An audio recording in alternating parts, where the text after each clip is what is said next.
এদেশে ইসলামের শাসন চাই, কালেমার পতাকা চাই, কিন্তু এগুলো নেওয়ার জন্য আপনি আমি আসলে কি তৈরি আছি?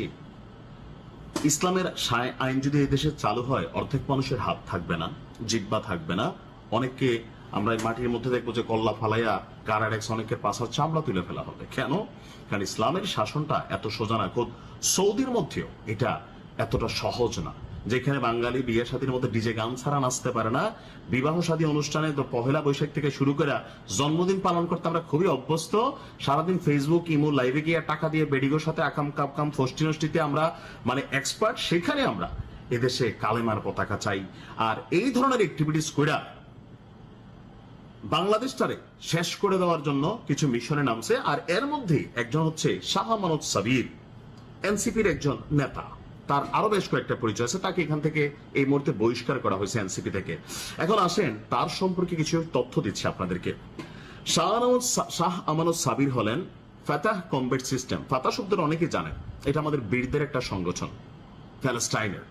তো সেই সংগঠনের কার্যক্রম হচ্ছে একরকম, কিন্তু এই সাবির কেন এই দেশে এই কমব্যাট তার তৈরির দরকার হলো, বিষয়টা হচ্ছে অন্য জায়গায়।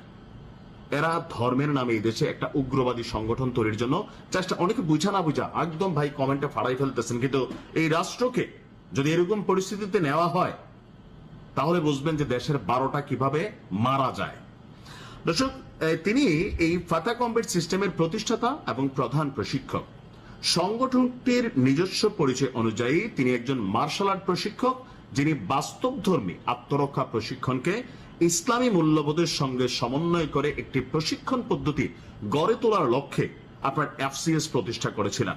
কাজটা তো প্রথমে ভালোই ছিল, কিন্তু যখন একটা বোমা মারার ভিডিও প্রশিক্ষণ দেওয়া হচ্ছে, তখনই নড়ে চড়ে বসেছে প্রশাসন, আর তারপর তাকে গ্রেপ্তার করেছে। এরপর আমরা যতটুকু দেখলাম, পুলিশ এবং আপনার সিটিসির অর্থাৎ সন্ত্রাস বিরোধী ইউনিটের অভিযোগ অনুযায়ী 2026 সালের 5 জুলাই ঢাকা যাত্রাবাড়ি এলাকা থেকে তাকে সহ আরো কয়েকজনকে আটক করা হয়।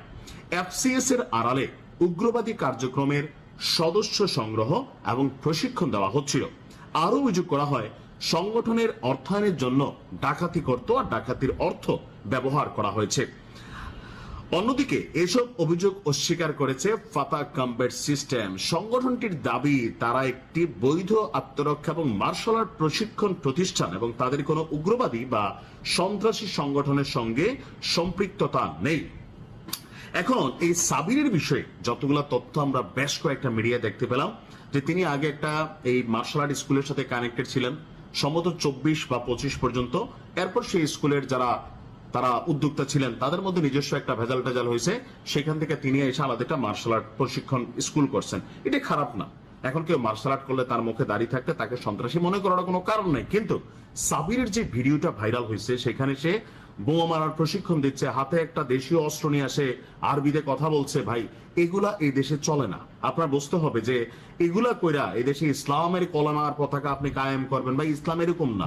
ইসলাম খুবই সুন্দর শান্ত একটা ধর্ম, অন্য ধর্মের মানুষকে শ্রদ্ধা করতে শেখায়, ভালোবাসা দ্বারা, ভালো ব্যবহার দ্বারা, সৌহার্দ্যপূর্ণ অবস্থান দ্বারা অমুসলিমকে ইসলামের দিকে আকৃষ্ট করার শিক্ষা আপনার এই ইসলাম দেয়। ইসলামের নামে অন্য ধর্মের মানুষকে এই দেশে থাকতে দেওয়া হবে না, অন্য ধর্মকে রাখতে দেওয়া হবে না। এগুলা যারা করে তারা কখনোই প্রকৃত ইসলামের অনুসারী হইতে পারে না। খালি আজাইরা জিহাদ মিহাদ কি ভাই? হ্যাঁ, আগের জিহাদ তো নিজের নফসের সাথে, অন্তরের সাথে। এটা করতে হবে, নিজের ঘরটাকে আগে ভালোভাবে চালাই, নিজে ভালো করে চলি। এগুলো না করে বাংলাদেশকে আন্তর্জাতিক বিশ্বের কাছে আপনি সামান্য একটা যুদ্ধের কারণে তেলের দাম লয়ে আমরা বেহোশ হয়ে যাই, পেট্রোল পাম্পে কাইত হয়ে পড়ে যাই। যদি এরকম কোনোদিন আসে আর পশ্চিমারা আমাদের উপর খেপে, তাহলে বুঝতে হবে যে আমাদের কাছে ব্যাকআপ কি।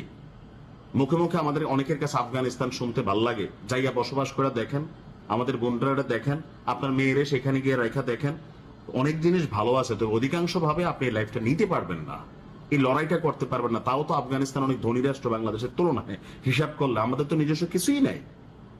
সো মার্শাল আর্ট প্রশিক্ষণ প্রতিষ্ঠান করেন, কিন্তু ধর্মীয় উগ্রবাদী কোন ধরনের অ্যাক্টিভিটিস এই দেশের শান্তিকামী জনগণ, সচেতন জনগণ এগুলাকে আসলে পছন্দ করে না। ভালো থাকুন।